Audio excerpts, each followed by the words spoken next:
You can't spend almost 5 years in a political foxhole without developing a strong relationship. And, you know, January 6th was a tragic day in the history of our Capitol building. And the president and I sat down a few days later and talked through all of it. I can tell you that we parted amicably at the end of the administration. That is the latest take from Mike Pence on the January 6th insurrection and his relationship with Donald Trump. A take somewhat at odds with what Jon Karl is reporting in his new book, Betrayal. Here's an exclusive first look at new details of the pressure campaign against Pence and the former president's take on what his vice president was facing that day. 2 days before that fateful moment on January 6th, when Mike Pence defied President Trump for the one and only time as vice president, Pence sounded for a moment like he might just join Trump's efforts to overturn the election.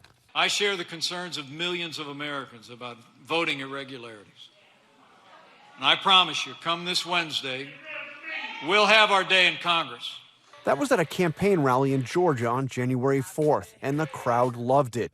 For several days, Pence had been facing even more pressure than previously known to use his role as the presiding officer on January 6th to single-handedly overturn the election.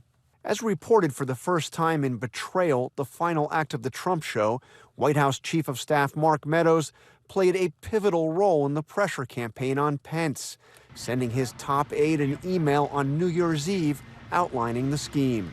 Written by Trump campaign lawyer Jenna Ellis, the memo called for Pence to send back electoral votes to 6 states won by Joe Biden, leaving neither Biden nor Trump with a majority and putting the outcome in the hands of the Republican-controlled House.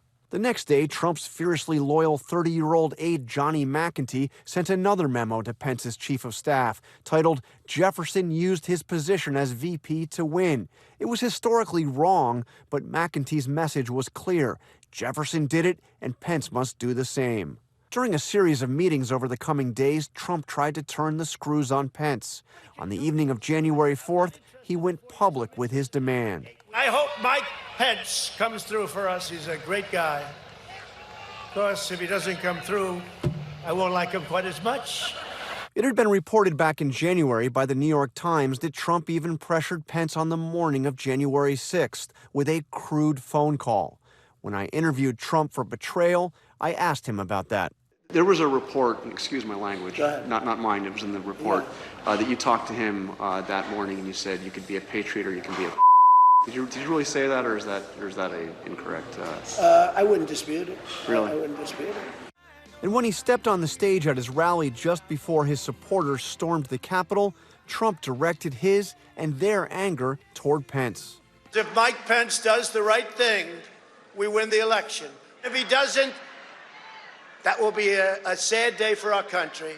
Pence did the right thing. He defied Trump when it mattered most, igniting the fury of the rioters. One of the many unbelievable things about that day is that as the Capitol was evacuated and rioters called for Pence's death, Trump never bothered to check on his safety. I asked the former president about that.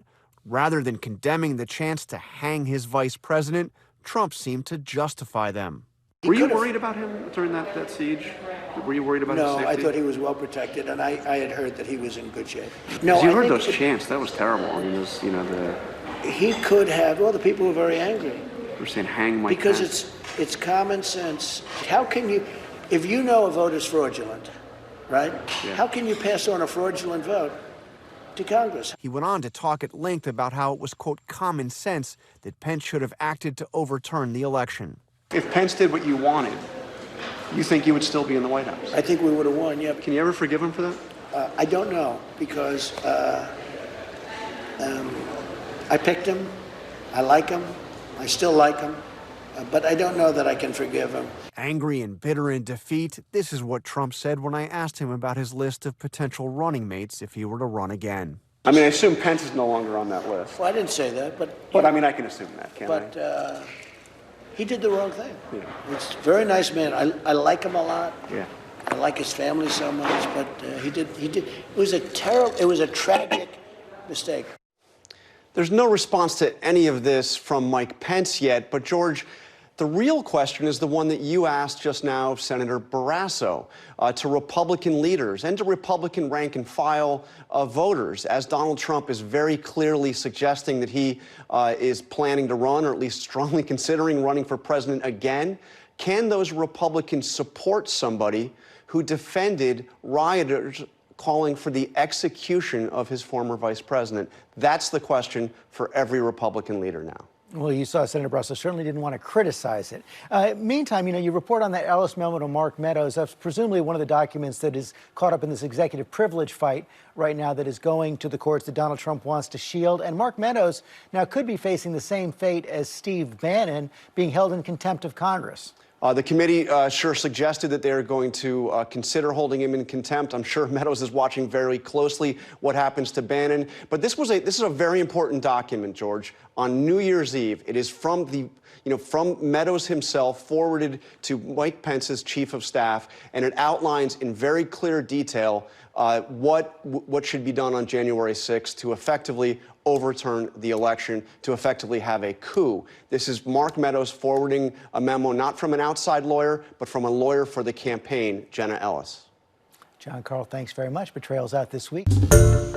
Hi, everyone. George Stephanopoulos here. Thanks for checking out the ABC News YouTube channel. If you'd like to get more videos, show highlights, and watch live event coverage, click on the right over here to subscribe to our channel. And don't forget to download the ABC News app for breaking news alerts. Thanks for watching.